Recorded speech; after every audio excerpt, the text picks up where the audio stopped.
जिले की तेज तर्रार एसडीएम काव्या राठौर उस दिन देर शाम कार्यालय से निकल ही रही थी कि दरवाजे पर बैठे एक अधेड़ ऑटो चालक की सिसकियां उनके कानों में पड़ी। पूछने पर उसने टूटती आवाज में बताया कि सालों से जो पैसे उसने अपनी बेटी की पढ़ाई और शादी के लिए जोड़े थे, वे पास की टोल चौकी पर तैनात पुलिसकर्मियों ने जबरन छीन लिए।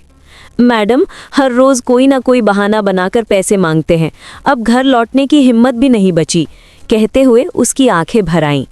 काव्या चुपचाप सब सुनती रही, लेकिन भीतर कहीं कुछ टूट सा गया। अगली सुबह कुछ अलग था। न कोई सरकारी गाड़ी, न सायरन, न सुरक्षा घेरा। काव्या ने साधारण सलवार कमीज पहनी, ऊपर से पुराना सा दुपट्टा ओढ़ा और उसी ऑटो चालक के साथ एक जर्जर ऑटो में बैठ रही। जैसे ही ऑटो टोल चौकी पर पहुंचा, वहां तैनात हवलदार ने सीटी बजाकर वाहन रुकवा लिया। आज जल्दी निकालो, समझे?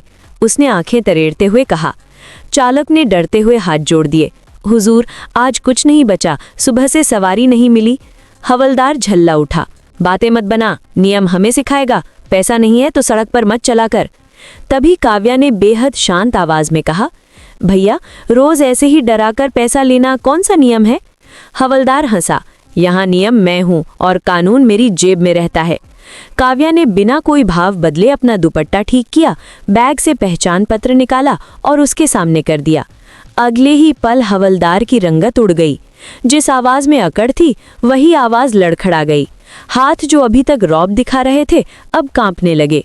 इशारा मिलते ही आसपास खड़े सादे कपड़ों में विजिलेंस अधिकारी सामने आ गए।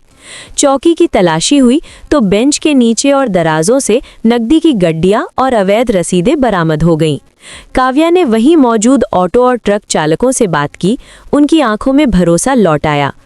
अब कोई डर के नहीं जिएगा, उन्होंने साफ शब्दों में कहा। उसी शाम हवलदार को निलंबित कर जेल भेज दिया गया और अवैध कमाई की जांच के आदेश जारी हुए। अगली सुबह शहर की गलियों में डर नहीं, बल्कि एक ही चर्चा थी, अभी भी सिस्टम में ईमानदारी जिंदा है।